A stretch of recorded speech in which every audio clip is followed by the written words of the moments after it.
Halo semuanya, hari ini kita akan bahas diseminasi budaya positif di SMA Sinar Dharma. Semoga pada kegiatan hari ini bisa bermanfaat bagi kita semua. Terima kasih, salam sehat dan bahagia. Sore Bapak Ibu hebat. Selamat sore Pak. Puji Tuhan, luar biasa, masih semangat semua ya? Luar biasa, hari ini kita akan mendengarkan saya menyampaikan terkait budaya positif modul 1.4 diseminasi bersama-sama guru hebat SMA Sinar Dharma. Susunan acara kegiatan kita pada hari ini yang pertama adalah menyanyikan lagu Indonesia Raya yang akan dipimpin oleh Ibu Silvi Nurinda SPD, yang akan dilanjutkan doa pembuka Ibu Dr. Irna Yarti MPD.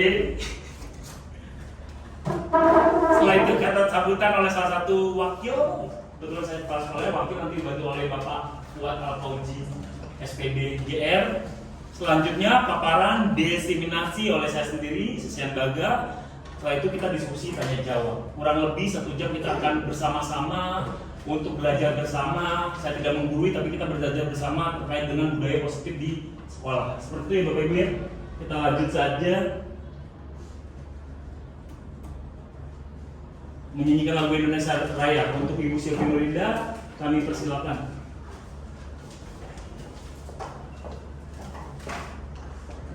Baik Bapak Ibu, dipersilakan untuk berdiri. Kita menyanyikan lagu Indonesia Raya bersama-sama.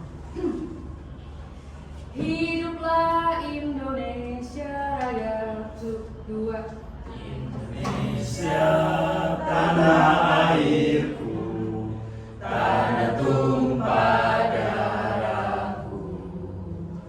Di sanalah aku berdiri, jadi pandu ibuku. Indonesia kebangsaanku, bangsa dan tanah airku. Marilah kita berseru, Indonesia bersatu. Hiduplah tanahku, hiduplah negeriku, bangsaku, rakyatku semuanya. Bangunlah jiwanya, bangunlah badannya untuk Indonesia Raya. Indonesia Raya, merdeka, merdeka, tanahku, negeriku yang ku cinta. Indonesia Raya, merdeka, merdeka, hiduplah Indonesia Raya. Indonesia Raya, merdeka, merdeka, tanahku, negeriku yang ku cinta. Indonesia Raya, merdeka, merdeka, hiduplah Indonesia Raya. Terima kasih, dipersilakan duduk kembali Bapak Ibu. Terima kasih Ibu Silvi. Selanjutnya, rangkaian acara selanjutnya doa pembuka yang akan dipimpin oleh Ibu Haja Irna Yarti MPD. Silakan Ibu.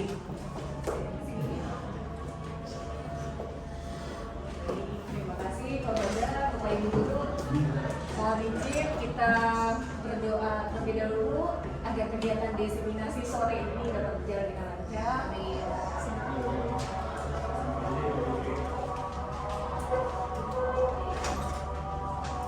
Baik Bapak Ibu, kita berdoa terlebih dahulu. Berdoa menurut agama ajaran kita masing-masing. Berdoa.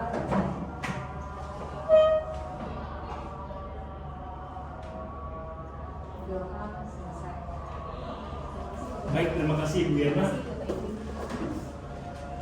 Baik, Bapak Ibu semua, selamat datang. Bapak Ibu guru yang baru saja hadir. Baik, sambutan yang akan diwakili oleh Bapak Fuad Alfauji SPD GR. Untuk Bapak Fuad, kami persilakan. Baik, terima kasih Pak Toga. Selamat sore Bapak dan Ibu. Selamat sore. Salam dan bahagia. Bisa bersyukur kita panjatkan kehadirat Allah Tuhan Yang Maha Esa sehingga kita dapat hadir bersama-sama dalam kegiatan desiminasi guru penggerak oleh Bapak Sisian Baga. Semoga kegiatan ini dapat berlangsung dengan lancar dan Bapak Baga dapat menjadi guru penggerak bagi seluruh insan pendidikan di Sinadharma dan dunia. Sehingga Bapak Baga juga dapat bergerak untuk memotivasi kita semua, kemudian dapat bergerak mendesiminasikan hal-hal positif dari hasil CGP dan juga dapat menggerakkan kita semua untuk semakin maju dalam dunia pendidikan. Itu saja sambutan dari saya. Terima kasih, selamat sore. Selamat sore. Baik, terima kasih Pak Fuad. Betul yang disampaikan Pak Fuad, CGP itu diharapkan guru tergerak, bergerak dan menggerakkan Bapak Ibu. Jadi tergerak terlebih dahulu, bergerak, setelah lingkungannya itu positif melihat, baru menggerakkan orang lain. Harapannya muncullah budaya positif di sekolah kita, yaitu SMA Sinadharma. Baik, langsung saja. Ini adalah desiminasi bersama guru-guru hebat SMA Sinadharma. Tadi saya sudah sampaikan, temanya budaya positif. Sebelum itu Bapak Ibu, kita ice breaking dulu ya Bapak Ibu, yang ada 2 ice breaking yang nantinya kita akan lalui bersama. Yang pertama Bapak Ibu, saya bagi ya. Sisi kiri saya 3 guru itu adalah tim Jika bersama sampai Pak Jajang sampai Pak Taufik. Jadi berapa nih? 7 guru adalah tim Jika, sedangkan 6 guru berkenan untuk tim Maka. Jadi Bapak Ibu yang sudah membawa pulpen dan kertas ataupun laptop bisa tulis kalimat sesuai dengan yang tadi kita sepakati bersama. Tadi tim Jika ya, tim Jika dan tim Maka. Lanjutkan saja. Jika terserah, bebas. Kalimatnya bebas. Kalimat yang Bapak Ibu tulis bebas. Boleh perasaan hari ini Bapak Ibu, boleh yang memang sedang yang ada yang dipikirkan, tetapi dimulai dari kata jika, bagian sini maka, bebas. Ya, hari ini mungkin Bapak Ibu sedang mengalami hal yang memang harus perlu ditulis, boleh ditulis. Tetapi Bapak Ibu memulai dari kata jika, sedangkan bagian yang sebelah kanan memulai dari kata maka. 1 kalimat saja. Isinya bebas. Bingung? Pegangan Bapak Ibu. Kalau bingung. Jika aku ganteng, maka aku makan, bebas. Bebas. Apa yang Bapak Ibu rasakan hari ini atau memang secara bebas Bapak Ibu menyampaikan apapun bisa. Sudah? Tidak boleh diganti ya Bapak Ibu ya? Oh iya, baik. Izin yang kedua akan kami kirimkan ice breaking-nya di grup ya.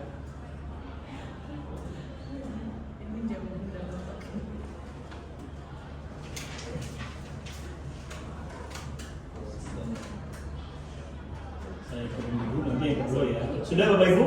Sudah Pak. Baik, jika sudah langsung saja ya izin saya mulai terkait jika dulu. Jika Bapak Ibu saya tunjuk, nanti langsung sebutkan kalimatnya secara kencang atau lantang. Setelah itu saya akan beranjak ke yang maka, saya tunjuk, nanti dilanjutkan kata jika tersebut.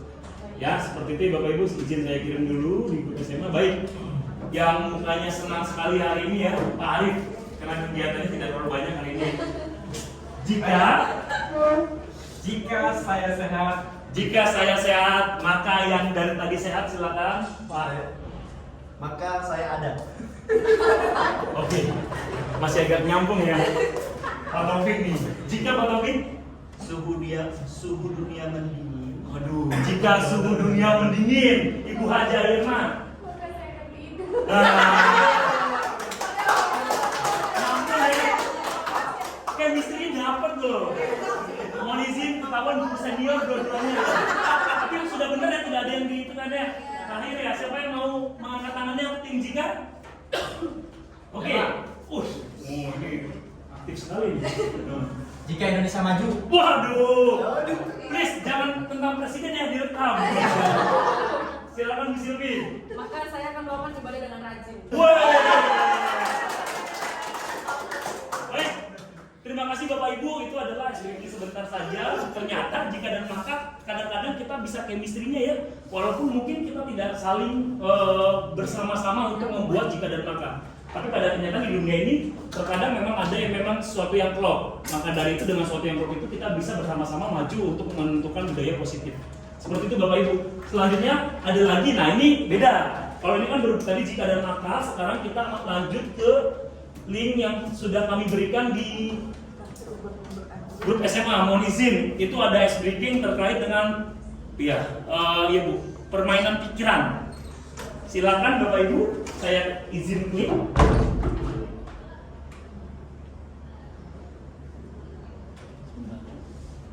Saya izin klik. Mana tadi? Ini ya? Segitiga. Ini. Ya silakan Bapak Ibu dikerjakan. Di situ kan ada 15 kolom Bapak Ibu. Bapak Ibu bisa mengisi duluan. Yang sudah mengisi duluan namanya jangan diisi lagi ya Bapak Ibu ya. Bisa ke next ke slide berikutnya. Bapak Ibu lihat konsentrasi. Anda hanya diperbolehkan menggeser nanti ya ini ya. Bapak Ibu isi dulu nama. Jangan langsung dikerjakan ya Bapak Ibu. Mohon bantuannya. Emang sudah ada ya?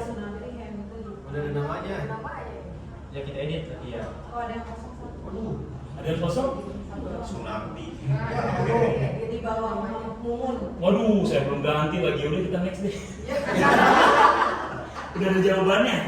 Jadi nggak apa-apa. Kan nggak kelihatan di sini. Jadi sebenarnya di konsentrasi itu adalah Anda hanya diperbolehkan menggeser satu sisi segitiga agar berubah menjadi 4 segitiga. Jadi awalnya begini Bapak Ibu. Seperti ini. Jadi 4 kan 4 seperti itu ya. Jadi oke, kita next nggak apa-apa. Kita langsung ke next ke berikutnya. Sebentar. Saya akan oke, lanjut. Ini saya bikin video Bapak Ibu. Baik. Kita kesepakatan dulu ya Bapak Ibu ya. Pertama kita sudah hadir tepat waktu karena memang kegiatan kita memang padat. Jadi inilah sudah maksimal. Mudah-mudahan sebelum 1 jam kita sudah bisa selesai mengikuti diseminasi dengan semangat yang luar biasa dan perasaan gembira. Ketiga, kita bisa berkomunikasi pada saat kegiatan diskusi dan tanya jawab. Dan saat berdiskusi diharapkan Bapak Ibu juga berkooperatif dan kita bisa melakukan diskusi hangat seperti ini Bapak Ibu ya. Dan kita saling menghargai pendapat masing-masing karena tidak ada pendapat yang salah, tapi harus ada yang namanya pendapat yang harus diluruskan seperti itu Bapak Ibu. Atau pendapat yang diperkuat karena kita adalah tim. Terakhir, Bapak Ibu bisa makan dan minum yang sudah saya sediakan. Terima kasih Pak Bapak. Enak loh. Lempernya apa tadi? Seger ya? Gak begitu manis Pak. Foto dulu tadi demamnya. Es krimnya dingin. Ya, lumayan udah dingin, cair ya. Baik, kamu menjadi kita. Kita kan bersama-sama suatu tim. Sering saya bicarakan bahwa karya yang hebat berasal dari tim yang menyenangkan gitu Bapak Ibu ya. Kalau memang timnya tidak menyenangkan, bagaimana karya itu bisa muncul yang hebat. Jadi pertama kita bentuk dulu lingkungan yang positif, saling mendukung seperti itu. Jadi bercanda ya boleh, sangat seru. Tapi pada saat kita lagi serius mengerjakan, kita seperti biasa serius ya, dengan benar-benar serius dan bisa mengerjakan dengan baik bersama-sama. Baik, izin pantun sedikit. Pulang sekolah main kelereng, mama pulang dan dari Tasikmalaya. Gampang gitu ya. Ini sekolah bukan kaleng-kaleng, SMA Dharma itu namanya. Gasken ya. Perahu belayar, jantung berdetak. Pergi belayar menuju laut yang lepas. Ayo para guru semangat menjadi penggerak, tetaplah belajar meningkatkan kualitas. Oke baik Bapak Ibu, langsung saja ke materi intinya. Jadi Bapak Ibu yang hebat, sebenarnya pemikiran KD itu sudah ada di kurikulum yang lain, di kurikulum KBK, kurikulum 2006, 2013, mereka tidak ada yang berbeda. Tetapi napasnya lebih digaungkan lagi di kurikulum Merdeka. Seperti itu, tidak ada kurikulum yang buruk atau yang jelek. Kurikulum itu berasal dari keresahan semua orang stakeholder, akhirnya muncul kurikulum berdasarkan kebutuhan. Seperti itu Bapak Ibu ya. Jadi kita jangan panik, jangan kaget jika ada perubahan. Suatu hari nanti kurikulum Merdeka pun akan digantikan dengan kurikulum yang lain yang lebih relevan terkait perkembangan zaman saat itu. Jadi saat ini kita sudah di kurikulum Merdeka, berarti kita harus mengubah mindset atau paradigma kita secara merdeka sesuai dengan kurikulum Merdeka. Seperti itu Bapak Ibu ya. Nah ini adalah pemikiran Ki Hajar Dewantara yang luar biasa. Yang pertama adalah Merdeka belajar, bahwa anak adalah individu yang bebas merdeka, kita pun individu yang bebas merdeka, sehingga kita bisa melakukan hal yang baik secara bebas, tetapi juga yang ujung-ujungnya adalah kegiatan yang positif seperti itu Bapak Ibu. Maksudnya adalah di kelas kita juga harus membebaskan anak secara merdeka, tetapi memang tetap harus ada fasilitator dari guru seperti itu ya Bapak Ibu ya. Jadi sekarang anak-anak boleh bebas menentukan secara mandiri bahan ajar yang memang mereka mungkin cocok dengan gaya belajar mereka, ataupun produk yang mereka hasilkan pun mereka bisa memilih yang sesuai dengan kebutuhan dan kesanggupan mereka. Yang kedua adalah kodrat alam dan kodrat zaman. Kodrat alam ini maksudnya adalah anak itu memiliki potensi yang memiliki garis samar-samar. Seperti itu Bapak Ibu. Kita sebagai guru hanya perlu menebalkannya saja. Jadi kita mengubah dasarnya, mengubah perilakunya tapi tidak bisa mengubah dasarnya. Jadi guru tidak akan bisa mengubah saya secara dasarnya potensi saya. Yang potensi saya seperti ini, potensi Pak Fuad seperti ini, potensi Miss Maria seperti ini. Tapi guru bisa mengubah lakunya atau perilakunya seperti itu Bapak Ibu, dan mengarahkan, menebalkan potensi yang dia miliki. Karena kita percaya anak itu berbeda, anak itu unik, anak itu berwarna yang bisa mewarnai langitnya masing-masing. Seperti itu Bapak Ibu. Jadi jika dia tidak bisa matematika, dia bukan berarti bodoh. Dia memiliki bakat yang lainnya. Jika dia tidak bisa biologi, ya memang bukan bakatnya di biologi, tapi memiliki bakat lainnya. Mungkin ada anak yang sampai saat ini belum ada terlihat potensinya, tapi percayalah pada suatu saat memang sudah ada lingkungan yang mendukung, dia akan menemukan potensinya. Seperti itu Bapak Ibu, kita harus menyadari. Dan kodrat alam di sini, lingkungan SMA Sinar Dharma yang memandu itu semua. Makanya ada kata alam. Jadi sesuai dengan budaya yang ada di SMA Sinar Dharma. Kata Pak Fuad, 5S, 1S, tambah 1S, betul ya? Itu budaya kita yang harapannya kodrat alam perilaku dari anak bisa berubah menjadi lebih baik. Tapi potensinya itu akan hanya dikembangkan, bukan untuk diubah. Seperti itu. Kodrat zaman, kita harus belajar, Bapak Ibu luar biasa, sudah mengetahui semua, sudah belajar semua mengenai pembelajaran menggunakan gadget atau menggunakan komputer. Nah itu sudah kodrat zaman. Jadi kodrat zaman ini sekarang berbeda dengan 10 tahun yang lalu. Mungkin 10 tahun yang lalu kita hanya menggunakan papan tulis selesai, keren. Tapi sekarang kita harus menggunakan berbagai macam aplikasi, berbagai macam media yang bisa memfasilitasi anak-anak sesuai dengan gaya belajarnya masing-masing.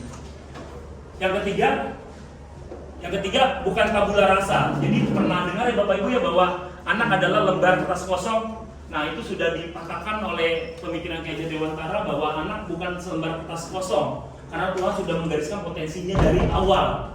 Saat sudah dihembuskan, sudah ada di dalam kantung, dia sudah ada potensinya. Seperti itu. Jadi bukan kertas kosong, tetapi dia sudah ada potensinya. Kalau dia contohnya Lionel Messi, sampai kapanpun mungkin kalau dia bukan di Argentina ataupun di tempat sepak bola, kalau dia di Indonesia potensinya tidak akan bisa menguat gitu Bapak Ibu. Jadi semua orang memiliki potensinya masing-masing, tinggal kita hanya menebalkan sesuai dengan kodrat alam dan kodrat zamannya. Sehingga kita percaya bahwa anak bukan tabula rasa yang bisa kita isi warnanya sesuai dengan kehendak kita, karena mereka memiliki hak, memiliki kebebasan atas dirinya sendiri. Kita hanya mengarahkan, menuntun. Masuk lagi konsep menuntun. Menuntun itu mengarahkan, bersama-sama, membersamai, sehingga kita bersama-sama masuk ke dalam potensi yang mereka akan kembangkan. Seperti itu Bapak Ibu. Itu adalah pemikiran Ki Hajar Dewantara yang luar biasa. Lanjut. Nah ini yang paling penting. SMA Sinar Dharma sudah salah satu sekolah yang memang sudah berpusat pada anak. Kita tidak lagi mengajar secara klasikal seperti ini karena ini diseminasi ya, tetapi kita ada sistem kelompok, baik kelompok kecil maupun kelompok besar ataupun berpasangan. Kita sudah lakukan. Semua kegiatan itu berasal dari anak, dan untuk anak itu sendiri. Jadi itu sudah berpusat pada anak. Pembiasaan baik di sekolah Sinar Dharma kita ketahui bersama Bapak Ibu sudah melakukan pembiasaan yang baik. Banyak pembiasaan-pembiasaan yang dari program-program yang kita sudah rencanai Bapak Ibu ya, rolling hari ini tidak memakai plastik dari jam 7 sampai 14.20, salam 5S dan 1S tambahannya Pak Fuad ya, yaitu sabar, terkait dengan kebersihan, terkait dengan hal-hal yang baik, maka tangan pada saat ingin berbicara, itu adalah hal-hal yang baik yang harapannya bisa mereka terapkan di rumahnya. Sebenarnya menurut Ki Hajar Dewantara adalah pembelajaran terbaik adalah di rumah. Yang baru yang kedua adalah di sekolah. Jadi kita hanya membenarkan lah yang memang yang di rumah memang kurang-kurang kita benarkan, karena kita juga orang tua mereka di rumah. Ketiga adalah konsep petani, Bapak Ibu. Nah, ini yang tadi saya sampaikan, bahwa kalau kita nanam jagung tidak mungkin yang kecuali genetika ya, bioteknologi dimasukkan, disisipkan. Itu pun pasti banyak yang proses gagalnya. Tapi kalau kita nanam jagung, tidak akan yang muncul adalah tomat. Jadi apa yang hanya bisa kita lakukan? Merawatnya, memberi pupuk yang sesuai, memberi air yang sesuai, menjaga kualitasnya sehingga tetap dia jagung. Sama seperti anak-anak, mereka macam-macam. Jadi kita tidak bisa memaksakan harus bisa biologi, harus bisa Mandarin, harus bisa fisika, harus bisa matematika, tidak. Yang penting jika dia memang potensinya bukan di situ, dia mau berusaha bertanggung jawab terhadap tugasnya, mau berupaya memperbaiki nilainya, memperkuat sopan santun, itu yang paling penting. Seperti itu Bapak Ibu. Karena balik lagi, kalau di sini kalau ada yang dipaksa untuk bisa matematika belum tentu bisa ya Bapak Ibu ya. Karena pada saat kita memang sesuai dengan lingkungan kita, sesuai dengan apel yang memang kita bisa, potensinya pasti akan menjadi lebih maksimal. Baik, langsung. Nah, ini langsung saja sekolah ada semai didik. Apa yang disemai? Budaya, kebudayaan. Jadi ada budaya Sinadharma yang kita semai setiap hari tanpa disadari, itu yang akan melekat pada dirinya. Betul ya Bapak Ibu ya? Ayo anak-anak disiplin. Ayo anak-anak berdoa. Nah, tanpa disadari itu yang nanti mereka akan terapkan di lingkungan masyarakat lebih luas. Petaninya ya kita semua guru. Didiknya siapa? Anak didik kita. Kapan yang kita bisa lihat? Ya bisa 20 tahun kemudian kita bisa lihat hasilnya. Karena 20 tahun kemudian adalah pemimpinnya adalah yang memimpin adalah anak-anak kita saat ini yang kita ajarkan. Pemimpin saat ini adalah hasil dari guru-guru 20 tahun yang lalu. Seperti itu Bapak Ibu. Jadi kita baru bisa lihat nanti. Harapannya bisa lebih baik lagi seperti itu. Ubahlah bagaimana Bapak Ibu melihat dunia, bagaimana Bapak Ibu berpikir tentang manusia. Mari kita bersama-sama mengubah paradigma Bapak Ibu untuk melakukan perubahan paradigma yang belajar sesuai dengan pemikiran Ki Hajar Dewantara yang tadi kita sampaikan. SMA Sinadharma salah satu sekolah yang saya yakini guru-gurunya mau belajar dan kita terbukti kita kompak ya Bapak Ibu dan kita sudah melangkah yang benar. Seperti itu Bapak Ibu. Ada banyak perubahan yang Bapak Ibu sudah lakukan dan adalah hasil-hasil baik yang kita tuai sekarang ya Bapak Ibu ya. Seperti contohnya anak didik kita sudah mulai bertambah banyak. Itu hasil kerja keras masa lalu. Tidak mungkin tiba-tiba banyak. Dulu kita hanya satu kelas itu 15 Bu Ardel. Satu kelas 15. Sekarang kita kemarin aja kita menolak sampai 10 anak untuk masuk ke SMA Sinadharma. Itu berarti kita sudah dipercaya, kita sudah ke arah yang tepat. Seperti itu Bapak Ibu. Dan sekarang juga sudah 51 siswa ditambah dengan 13 yang akan tes. Bayangkan Bapak Ibu, masih gelombang pertama. Kalau dijumlahin 64, padahal kita hanya targetnya adalah 50. Berarti kepercayaan masyarakat bertambah pada kita. Jadi itu yang penting ya Pak Buat ya, kita bersama-sama. Kenapa bisa bertambah? Karena kita melakukan berbagai perubahan seperti itu. Bersama-sama menjadi lebih baik lagi. Baik. Nah, ini yang paling penting. Perubahan paradigma belajar. Sebenarnya Bapak Ibu, kalau Bapak Ibu lihat RPP Bapak Ibu 2013 atau kurikulum 2006 sebenarnya sudah diferensiasi. Cuma pemaknaannya, penguatannya belum ada. Nah, di sini sudah ada penguatan dan pemaknaan lebih dalam. RPP dan modul itu hanya nama, tidak ada masalah. Yang penting di dalamnya itu memang kita pada saat kita melaksanakan pembelajaran itu ada kata berdiferensiasi. Nggak usah ribet-ribet deh diferensiasi. Saya masuk kelas saja itu udah beda-beda orang-orang. Betul ya Bapak Ibu, anak-anak sudah beda-beda. Dari latar belakang beda, ekonomi beda. Hari itu dia merasakan apapun beda. Mungkin ada anak yang merasakan lagi jauh-jauh sama orang tuanya. Ada anak yang memang sudah ditinggal seminggu oleh orang tuanya kerja, kan beda perasaannya. Ada anak kalau kita tidak ada yang terlalu ya, ada anak yang tinggal di tempat yang hanya satu kotak, yang diisi oleh beberapa keluarga, atau ada anaknya, ada ibunya, ada ayahnya, ada adiknya seperti itu. Itu sudah beda. Jadi kalau kita bicara kita buka pintu kelas kita ya udah beda-beda. Nah, bagaimana dengan perbedaan tersebut kita bisa memenuhi dengan kebutuhan yang mereka miliki dengan cara apa? Nah, seperti itu dengan cara yang kita pelajari adalah 3 diferensiasi Bapak Ibu ya. Ada konten, proses dan produk. Tapi di sini kita tidak detail karena nanti itu di modul 3.1. Kita masih 1.4. Tetapi ada namanya perkembangan perwujudan profil pelajar Pancasila. Harapannya anak-anak memiliki ini Bapak Ibu. 6. Beriman bertakwa pada Tuhan Maha Esa, mandiri, bergotong royong, bernalar kritis, kreatif seperti itu, dan berkebinekaan global. 6 ini walaupun kita hafal, kita juga harus melakukan itu di dalam proses pembelajaran. Beriman bertakwa maksudnya apa Bapak Ibu? Di kelas kita berdoa. Tadi kita memulai dengan berdoa. Hajairah tadi sudah menyampaikan doanya bersama-sama dengan kita. Berkebinekaan global, bahwa pandangan sekarang luas. Kita boleh buka internet, bisa buka artikel luar negeri, bisa buka YouTube, bisa buka apapun. Nah, itu berkebinekaan global. Dan dengan ada kebinekaan global, kita lebih mendalami bahwa perbedaan itu luar biasa indah. Ketiga, mandiri. Kita sudah membiasakan anak mandiri. Mereka membuat kelas seperti ini saja itu sudah mandiri ya Bapak Ibu ya. Walas hanya mengarahkan sedikit, mereka sudah bisa melakukan yang terbaik. Bergotong royong. Semua kegiatan baik yang dilakukan oleh program guru dan siswa itu harus ada gotong royong. Nafas kehidupan kita sebenarnya gotong royong. Kalau kita bisa 4C ya Bapak Ibu ya. 4C apa? Kreatif, kritis, kolaborasi, dan komunikatif. Kita ngomong 4C padahal kolaboratif itu ada di nafas gotong royong Indonesia. Dari dulu kita belajar nafasnya salah satunya adalah gotong royong di Indonesia. Bernalar kritis dan kreatif ini berdua ini saling berikatan. Seperti itu Bapak Ibu ya. Lanjut. Nah, Bapak Ibu, nanti kita akan lihat teori kontrol. Sekarang kita refleksi Bapak Ibu ya. Nggak apa-apa kita masih di posisi. Jadi ada 5 posisi kontrol. Yang pertama penghukum, yang kedua adalah teman, ada manajer, dan ada macam-macam, ada 5. Saya juga lupa izin sebentar. Kita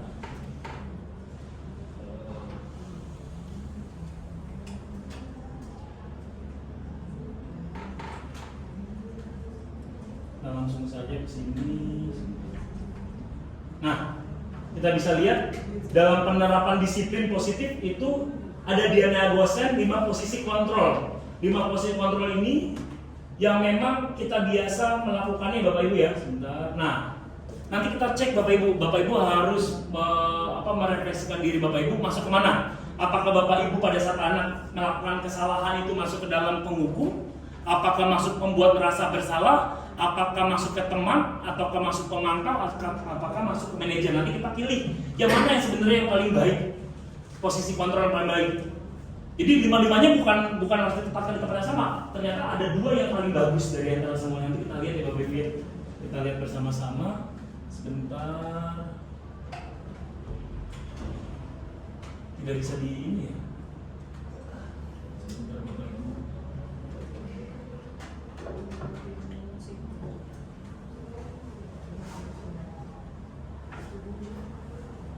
Nah ini. Jadi coba kita lihat bersama-sama.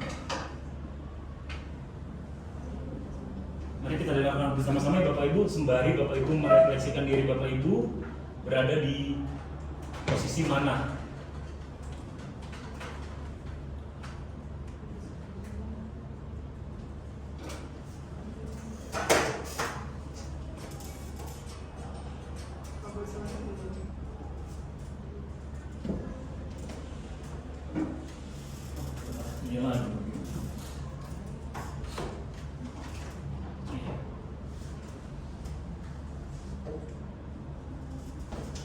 Ini ya Bapak Ibu ya.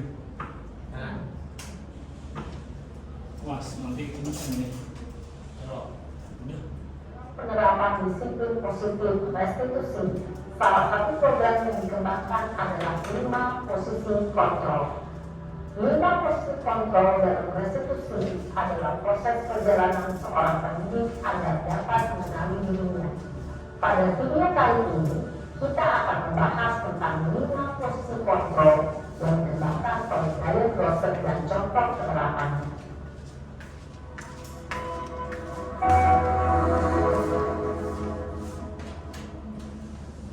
Lima posisi kontrol itu adalah 1. Posisi penghukum, 2. Posisi pembuat merasa bersalah, 3. Posisi teman, 4. Posisi pemantau atau monitor, dan 5. Posisi manajer. Untuk lebih memahami kelima posisi tersebut, Mari kita saksikan kasus Naren yang terlambat hadir 20 menit di sekolah dan melihat bagaimana kelima posisi kontrol dalam menghadapi masalah tersebut.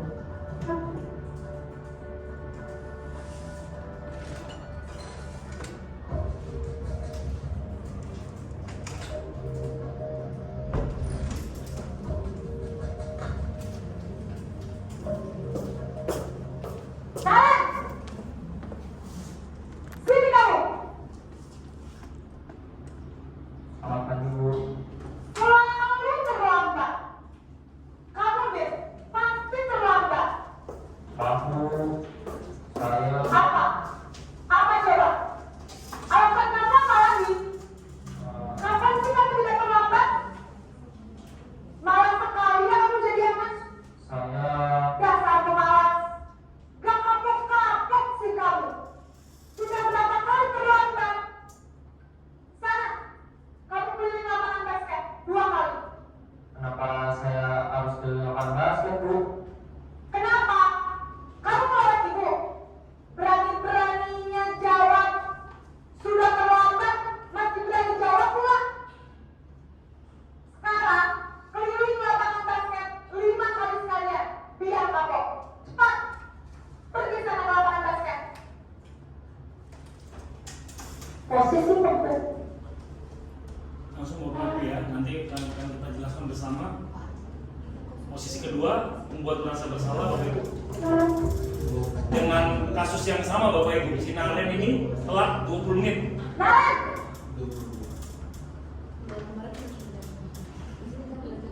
Selamat pagi, Bu. Naren! Kamu kenapa terlambat lagi, nak? Ya Tuhan, Naren. Kamu senang ya bikin ibu susah ya? Kalau kamu terlambat lagi, nanti ibu yang ditegur bapak kepala sekolah, nak. Disangka ibu tidak bisa membina kamu. Duh, gimana ini? Maaf, Bu. Duh, Gusti Naren. Kamu suka ya kalau ibu tegur bapak kepala sekolah? Terus, sekarang ibu harus tulis apa ini ibu absen? Ini kamu sudah sering terlambat loh. Ibu harus apa coba? Maaf, Bu. Maaf sekali. Ya sudah, lain kali jangan bikin urusan lagi anak ya. Ibu tidak akan kuat lagi kalau kamu gini terus. Bisa jantungan kalau ibu tegur bapak kepala sekolah. Sana cepat ke kelas. Maaf ya, Bu. Maaf sekali. Ya Bapak Ibu. Naren!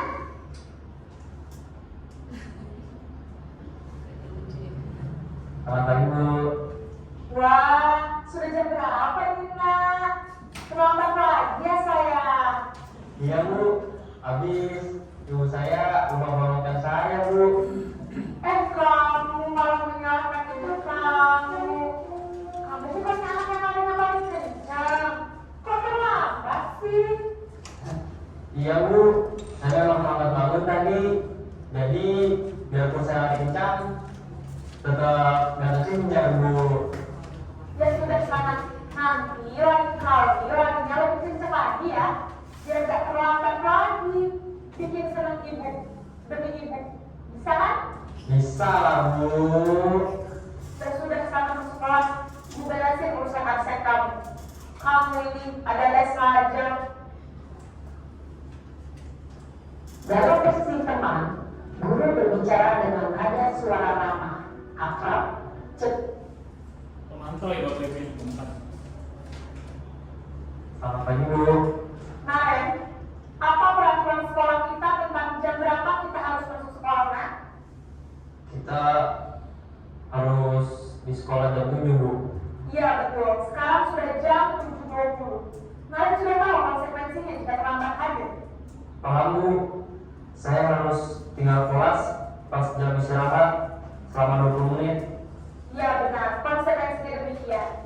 Jadi nanti jam 9.30 pas istirahat, kamu harus tinggal di kelas, kerjakan tugas tambahan untuk ketertinggalan kamu, ya? Baik, Bu.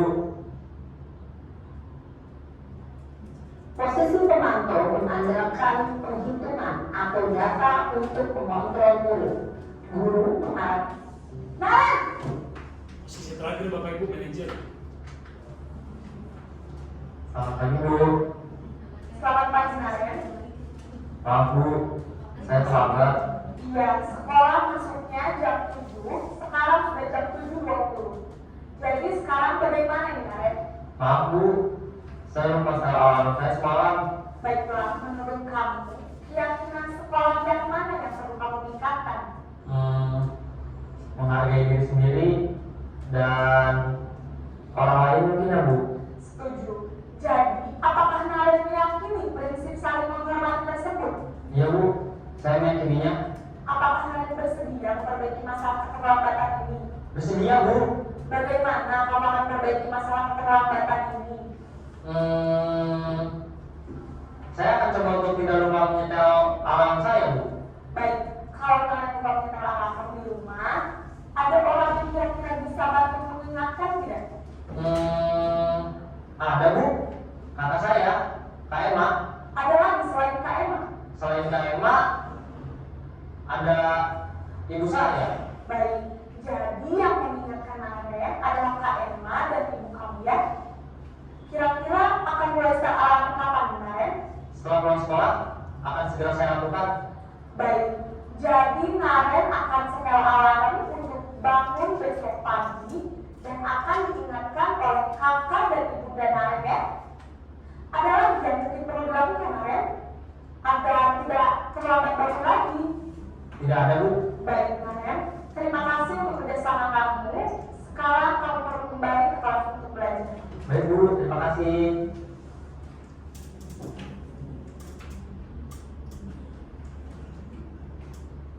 Baik, Bapak Ibu, setelah kita mendengarkan video terkait dengan 5 posisi kontrol menurut dosen, kira-kira kita refleksi Bapak Ibu ya. Kira-kira kita pernah menempatkan posisi kita ada di mana dan saat ini di mana? Kalau saya boleh jujur, saya pernah menempatkan posisi saya zaman dulu itu di merasa bersalah, penghukum. Sebelum CGP saya mungkin teman, sekarang sudah mulai berupaya untuk menjadi manajer. Ada yang ingin menyampaikan refleksinya Bapak Ibu? Oke, Michelle. Silakan Pak Hatta, kira-kira selama prosesnya. Kalau Pak saat ini Pak dulu Pak Hatta di posisi mana dan saat ini posisi mana? Kita refleksi Bapak Ibu ya sejujurnya aja. Saya pernah di tempat semua, kecuali pemantau. Kalau saya lebih Yang dulu-dulu ya? posisi yang dulu-dulu ya, bangunin berubah dulu. Itu di posisi teman. Oh, teman Saya sama. mungkin karena ya zaman dulu masih itu ya Pak, masih belum punya pengalaman. Yang kedua di posisi ini Pak, saya bukan merasa bersalah ya Pak. Ada yang tadi ya Pak? Ada Pak, bersalah. merasa bersalah. Iya, merasa bersalah karena takut jadi kita yang disalahin. Itu yang mungkin itulah zaman dulu. Kalau sekarang kayaknya terkadang masih suka ya memantau juga, terkadang masih mungkin kita juga pernah jadi penghukum, Betul. ya kan? Betul. Tapi memang kita sama-sama belajar untuk jadi manajer, manajer kayak apa? Baik, Bapak berarti sudah mau berupaya untuk menjadi manajer ya. Betul. Ada lagi Bapak Ibu yang ingin menyampaikan refleksinya? Karena saya juga dulu pernah, jujur, pernah jadi teman, merasa bersalah juga, menempatkan seperti itu juga pernah.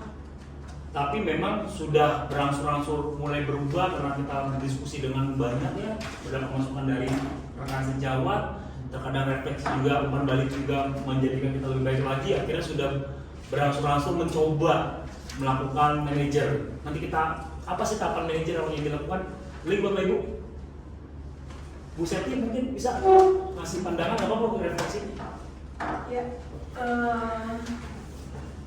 kayaknya memang menjalani beberapa kali untuk refleksinya sebagai penghukum mungkin pernah ya, Sama. sebagai pemberi rasa bersalah juga pernah dengan bahasa dia menjawab sendiri jadinya kan, kita bertanya dia menjawab sendiri kesalahannya apa gitu.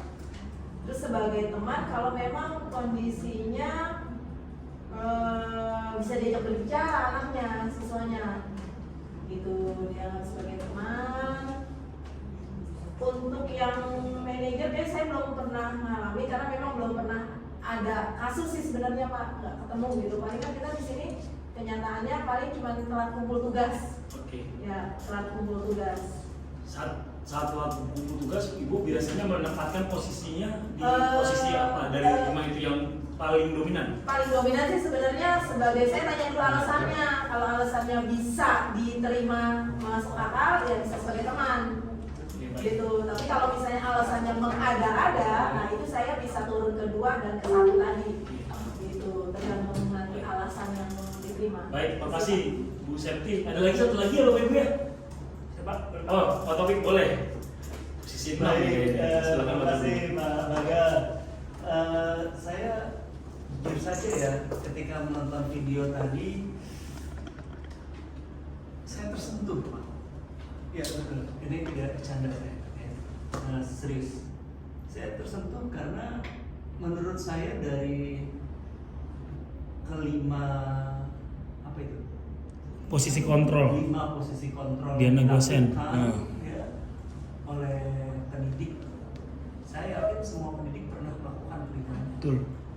Dan justru saya di sini punya pandangan yang agak berbeda mungkin ya.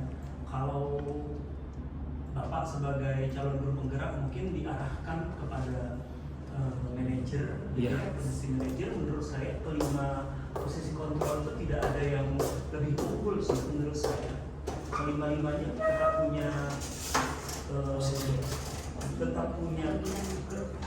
punya cara kerja masing-masing. Dan cara kerja setiap posisi itu menurut saya disesuaikan dengan apa yang dihadapi oleh guru. Jadi tidak selamanya bahwa posisi manajer itu bisa kita terapkan kepada semua peserta didik, semua konteks sekolah. Mungkin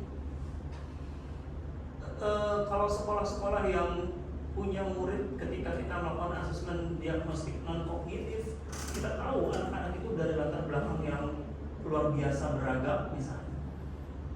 Berat pasti. Dengan kekerasan hidup yang mereka alami misalnya, posisi manajer itu mungkin agak berat. Atau pemonitor itu apa sih? Pemantau itu agak berat. Ya, karena mereka begitu keras. Kalau teori psikologi pasti ya mengatakan bahwa sesuatu yang keras itu tidak bisa lagi dihukum dengan sesuatu yang keras. Katanya seperti itu. Tetapi coba kita buktikan, ketika tanpa kekerasan tidak berhasil pula gitu. Jadi saya yakin bahwa kelima saya punya pandangan berbeda nih. Jadi menurut saya 5 posisi kontrol itu tetap kita tidak bisa menanggalkannya gitu ya. Artinya ini ada di posisi 1, kedua, ketiga. Guru akan berada pada capaian puncak tertinggi dia sebagai kontrol ketika dia ada di posisi manajer. Dan saya begitu tersentuh Pak, jujur ketika menonton video tadi. Mungkin yang paling baik kita bisa mengombinasikan kelima hal tersebut tanpa tidak dengan kaku kita menerapkan semerta-merta satu posisi. Tapi kita bagaimana secara fleksibel kita mau mengombinasikannya yang disesuaikan dengan masalah dan peserta didik yang dihadapi. Seperti itu Pak Baga, mohon maaf bila Terima kasih. terima kasih. Terima kasih Pak Atta, Bu Septi dan Pak Taufik. Baik. Ada lagi? Lanjutnya Bapak Ibu ya. Oke, baik. Izin Bapak Ibu, jadi ada 5 posisi kontrol menurut Gosen yang sebenarnya kalau Bapak Ibu lebih hebat lah, lebih lama. Saya selama 11 tahun di sini, sekolah saya hanya di SMA Sinar Dharma. Saya melihat kelima posisi tersebut nyata ya di dalam kehidupan sehari-hari kita mengajar, betul ya Bapak Ibu ya. Nah, memang kita tidak bisa menempatkan ini salah, ini benar memang, tapi sebaiknya seperti Bapak Ibu. Nah, mengapa demikian? Karena nanti kita masuk ke manajer. Sebenarnya manajer itu tidak kaku, makanya ada kata kunci di manajer itu tidak kaku. Bisa menempatkan keempat tersebut ke dalam, tapi dengan cara yang berbeda seperti itu Bapak Ibu. Contoh ya Bapak Ibu ya, posisi menghukum tapi saya setuju yang disampaikan oleh teman-teman sekalian dan yang oleh Pak Taufik bahwa tidak semua yang dilakukan itu full yang dilakukan oleh penghukum gitu Bapak Ibu ya. Mungkin ada yang bersama ada yang dikombinasikan. Tetapi kita bisa lihat dulu. Kita bisa melihat dulu dari posisi penghukum dulu. Pertama itu biasa posisi hukum, kata kunci yang pertama adalah hukuman. Oh iya. Yang pertama adalah poin utama adalah hukuman, simple. Penghukum itu hukuman. Apapun yang terjadi pokoknya ada hukuman. Ada suatu hal yang harus kamu jerah, kan seperti itu. Nah, balik lagi cara pandang kita. Apakah anak-anak didik kita yang tadi kita sudah sampaikan kita harus rawat dengan baik itu, apakah sudah diberikan secara langsung hukuman secara langsung gitu ya Bapak Ibu ya. Di dalam manajer pun ada sebenarnya, tetapi nanti konsekuensinya itu nanti mereka sendiri yang akan melakukan. Memang tidak mudah, apalagi dengan perbedaan orang ya, perbedaan orang. Tapi kalau belum pernah dicoba dilakukan, nah itu kita juga belum mengetahuinya seperti itu. Karena pada umumnya kita biasanya menempatkan posisi ke dalam posisi penghukum. Jika ada anak yang salah, tujuan kita adalah hukumannya apa, seperti itu. Nah di sini jelas ya kalau posisi penghukum tidak adanya dialog. Langsung kamu salah. Nah, ada kalimat-kalimat. Nah, saya setuju dengan Bapak Ibu sampaikan. Mungkin ada beberapa hal yang memang bisa kita ambil, kita masukkan ke dalam posisi manajer, tapi kita mulai lagi dengan bentuk yang lain. Kebayang nggak Bapak Ibu? Tapi yang penghukum seperti kamu salah. Nah, mutlak. Padahal belum dikasih dialog seperti itu. Dialog terlebih dahulu. Langsung apa-apa hukuman. Kita pernah mengalami, Bapak Ibu jujur, kita pernah mengalami posisi anak-anak selalu dihukum dengan jalan jongkok tahun 2015 ke bawah. Seperti itu. Mungkin saat kita melakukan saat ini mungkin banyak protes karena beda zaman ya Bapak Ibu ya. Waktu itu tidak. Sekarang mungkin kalau kita melakukan hal ini orang tua mungkin ada yang protes, maka dari itu kita mengubah paradigma kita seperti Bapak Ibu. Yang kedua, dalam posisi penghukum biasa siswa menjadi pendendam, ini fakta. Saat kita melakukan hukuman tanpa adanya dialog, pasti anak itu merasa tidak diterima, tidak dilibatkan seperti itu. Yang kedua, siswa menjadi tidak suka menyukai guru tersebut. Ini fakta. Padahal belum tentu guru tersebut yang melakukan penghukuman itu bisa jadi ya itu memang adanya aturan, betul ya Bapak Ibu, tapi memang caranya yang memang harus diperbaiki. Seperti itu. Pasti siswa yang sering dihukum pasti akan kemungkinan kecenderungan tidak menyukai guru tersebut. Seperti itu ya Bapak Ibu, itu adalah posisi penghukum yang kita bersama-sama. Nah, membuat rasa bersalah, ini fakta. Ada kalimat-kalimat yang memang cenderung lembut, tetapi menggunakan kata atau orang lain. Kebayang nggak? Ayo anak ngerjain, nanti ada Pak Kuat. Sehingga nama yang dicatat tersebut akan menjadi label terhadap anak tersebut. Betul ya Bapak Ibu ya? Lembutnya bisa kita ambil, lembut. Cuma kalau merasa bersalah kan anak itu jadi merasa bersalah karena kita ada kalimat-kalimat yang memperkuat. Ayo nanti ada Bu Septi nih, walas kamu, nanti kita sama-sama kena hukum, ada kepala sekolah, nah itu kan ada dulu. Sekarang sudah tidak ada ya Bapak Ibu ya. Sekarang sudah tidak ada Bapak Ibu ya. Amin. Dan guru akan menyatakan hal-hal yang merasa kesalahan pada siswa sehingga seakan-akan guru benar, siswa salah. Itu faktanya ada hal yang baik pastinya. Sebenarnya memang saya manajer itu memang menggabungkan semuanya sebenarnya. Nanti kita cek. Yang ketiga, tetapi tidak kaku. Nah, kalau merasa bersalah kadang-kadang anak menjadi kehilangan identitas ya. Karena dia langsung oh iya ya, karena perbuatan saya guru ini jadi dihukum oleh kepala sekolah. Seperti itu. Jadi dia tidak bisa menentukan kemandirian pilihannya seperti itu karena dia sudah dimimikan dengan kalimat-kalimat lembut yang menyalahkan, mungkin mengambil nama orang lain seperti itu Bapak Ibu. Nah ini yang jujur, saya juga pernah menempatkan ini lama, posisi teman. Karena dulu mungkin menganggap kita dengan posisi teman kita mudah diterima oleh anak, betul Bapak Ibu? Betul.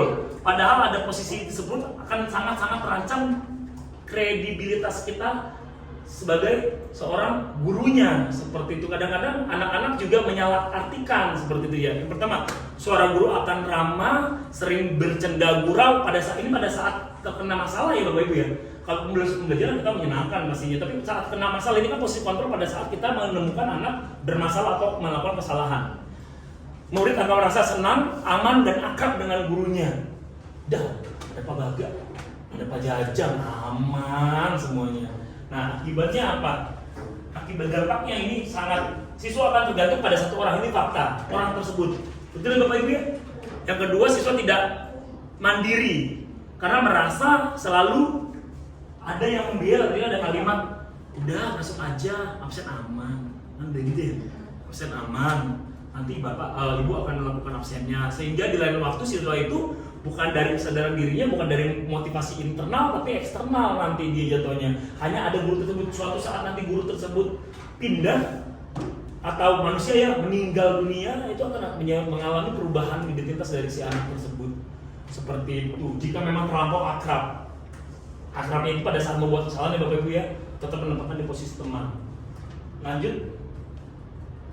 Pemantau. Ini pemantau ini cenderung lebih kepada aturan.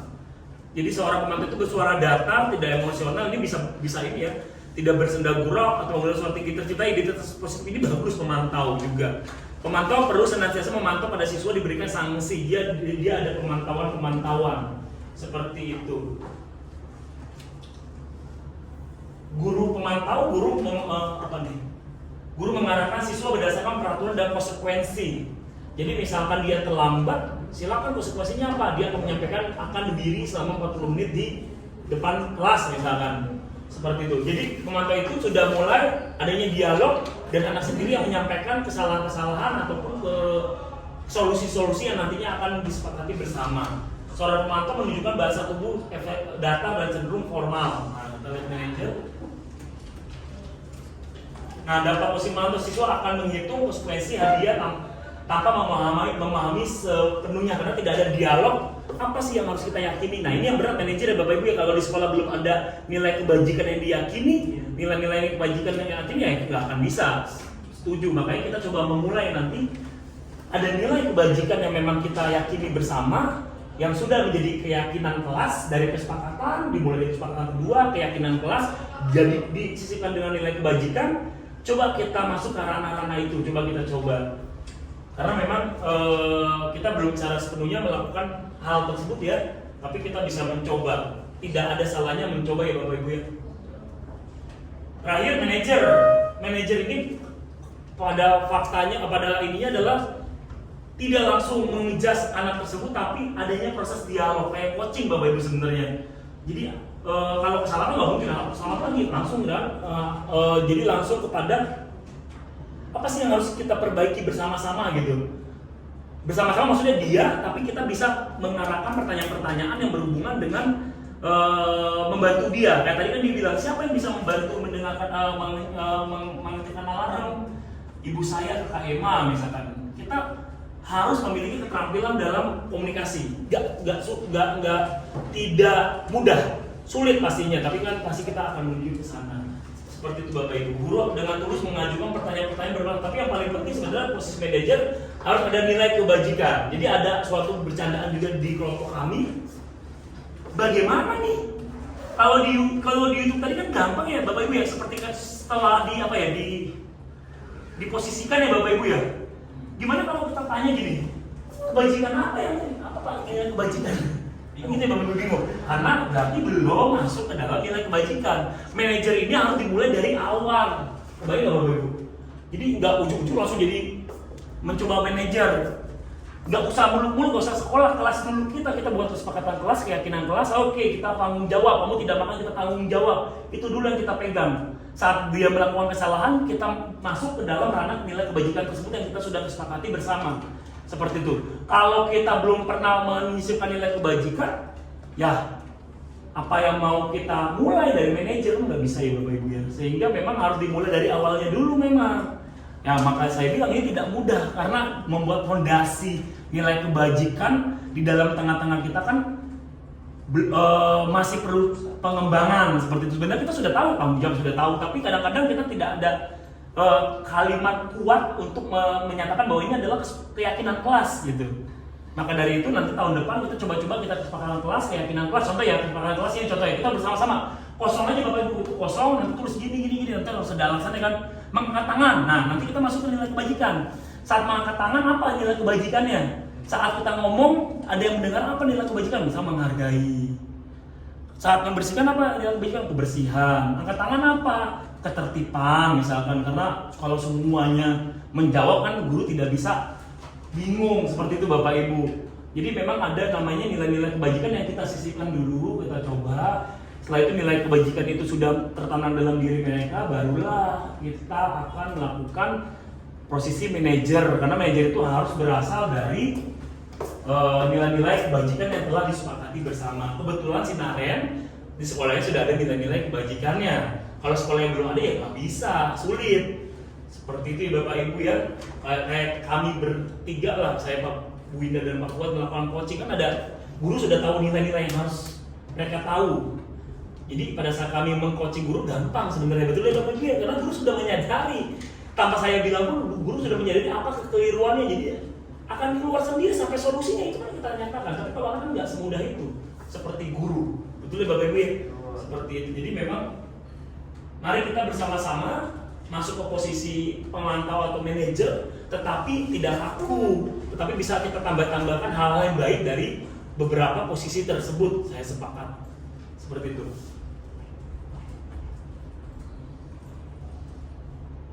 Lanjut ya Bapak Ibu ya.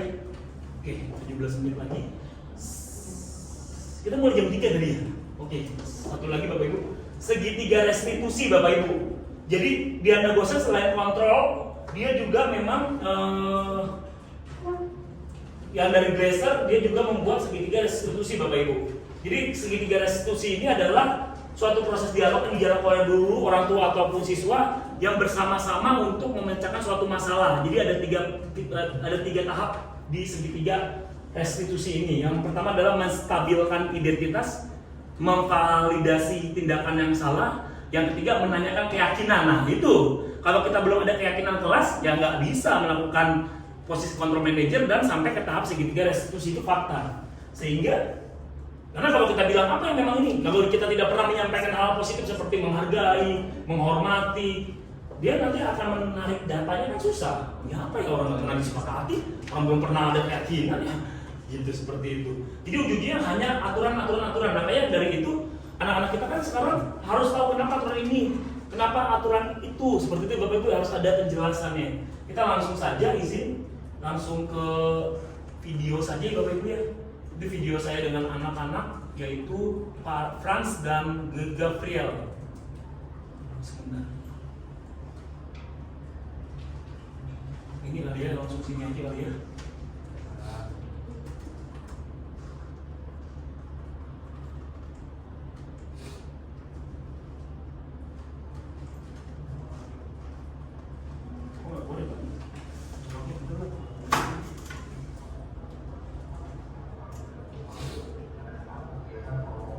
Langsung saja Bapak Ibu, kita ke posisi Franz ya.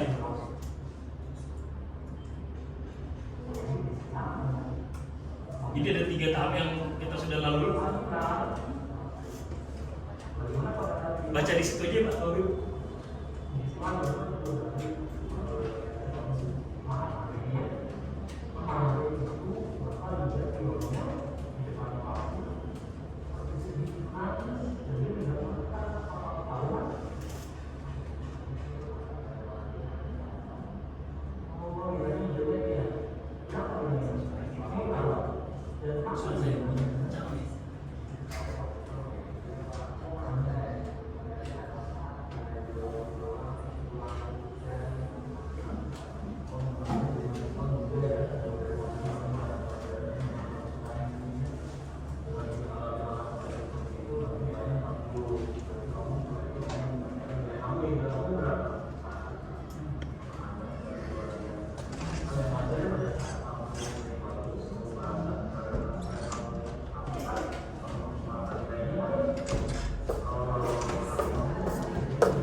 Oke, baik.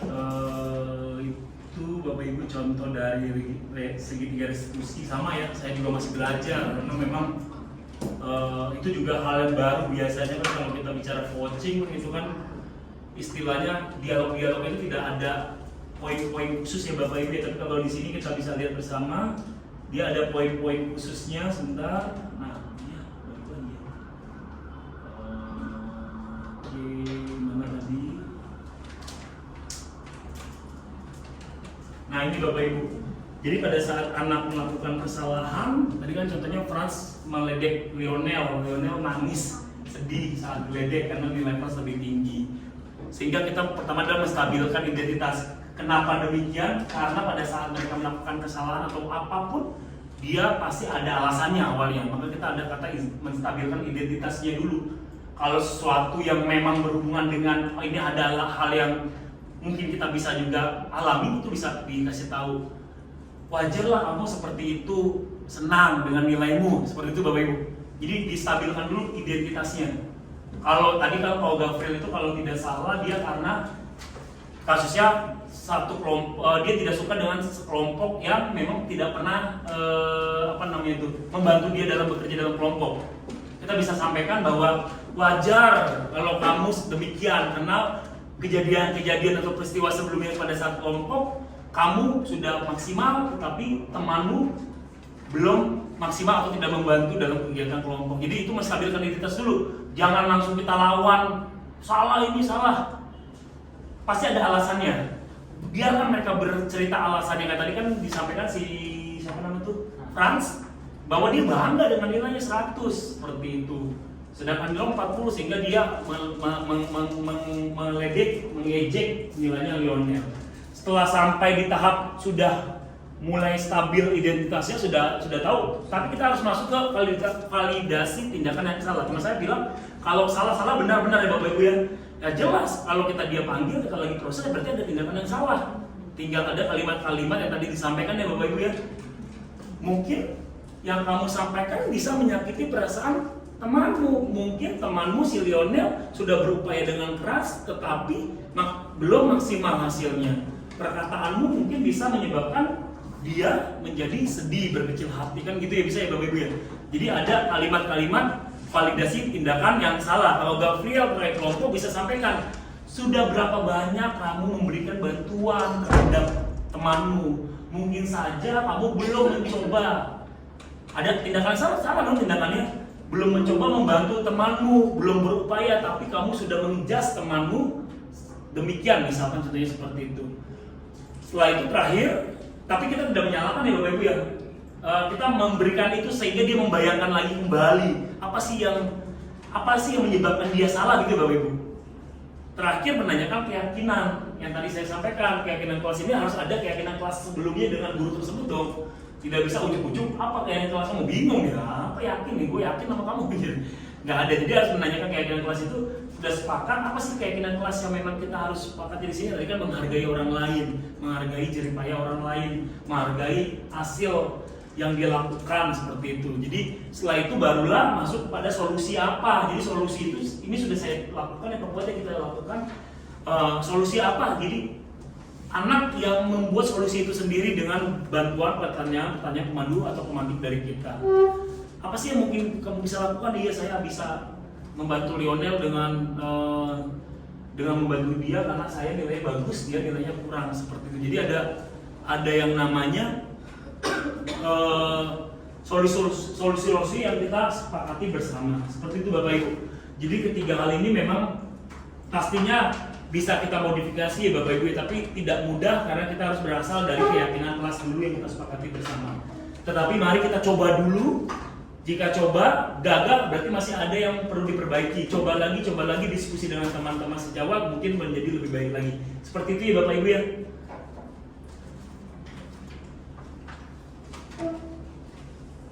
Oke, jadi sebenarnya dari dua materi ini kita sudah belajar tentang posisi kontrol, glaser dan dosen ya, dan yang namanya segitiga restitusi. Harapannya mungkin tidak langsung menggerakkan Bapak Ibu, tetapi setidaknya tergerak Bapak Ibu dulu untuk melihat sumber yang lebih nyata, yang lebih relevan, sehingga harapannya pada saat Bapak Ibu tergerak untuk melihat sumber yang lebih relevan, ada di PFM juga Bapak Ibu disiplin positif, ada di nomor 7 ada disiplin positif, di situ ada yang seperti ini, ada segitiga restitusi dan posisi kontrol. Bisa Bapak Ibu coba terapkan dalam kehidupan sehari-hari, harapannya Bapak Ibu dan saya bisa menjadi lebih baik lagi, menjadi guru yang lebih baik lagi. Seperti itu Bapak Ibu. Semoga kegiatan diseminasi singkat ini 1 jam ya, kurang lebih 1 jam ini bisa bermanfaat bagi kita semua. Mohon maaf jika ada kesalahan ataupun penyampaian yang memang kurang berkenan untuk Bapak Ibu, karena kesalahan pasti kita sebagai manusia, kesempurnaan hanya milik Tuhan Yang Maha Esa. Mungkin itu saja Bapak Ibu. Selamat sore, salam sehat bagi kita semua. Terima kasih Bapak Ibu.